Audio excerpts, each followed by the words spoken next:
জাতীয় বিপ্লব ও সংহতি দিবস উপলক্ষে বিএনপির নেতাকর্মীদের অভিনব দৃশ্য আমরা দেখতে পাচ্ছি।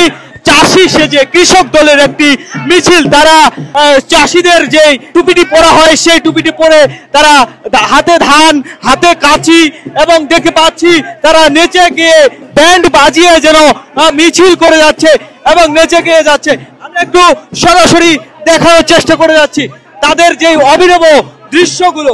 জাতীয় বিপ্লব ও সংহতি দিবস উপলক্ষে তাদের যে মিছিল নিয়ে বেরিয়ে হয়েছে, র্যালি নিয়ে বেরিয়ে হয়েছে, আমরা দেখতে পাচ্ছি তাদের আনন্দ মুহূর্ত আমরা একটু জানার চেষ্টা করবো। কেমন লাগছে? খুব ফাইন ফাইন ফাইন। 16 বছর নির্যাতন হওয়ার পরে আনন্দ, আনন্দ আর আনন্দ। স্বাধীনতা দিবসের জন্য আনন্দ, আনন্দ।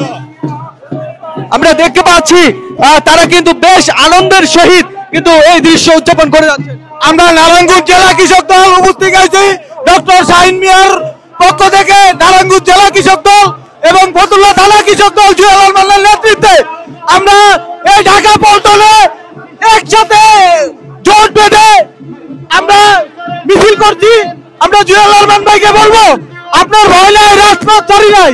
আমরা দেখতে পাচ্ছি যে অভিনব দৃশ্য, সেই 7ই ঐতিহাসিক বিপ্লব ও সংহতি দিবস উপলক্ষে নেতাকর্মীদের উপস্থিতি ক্রমশই বেড়ে যাচ্ছে এবং মিছিলটি র্যালিটি যে এগিয়ে যাচ্ছে নেতাকর্মীদের, কৃষক দল এবং নানা অভিনব দৃশ্য আমরা কিন্তু এই মিছিলে দেখতে পাচ্ছি। দর্শক।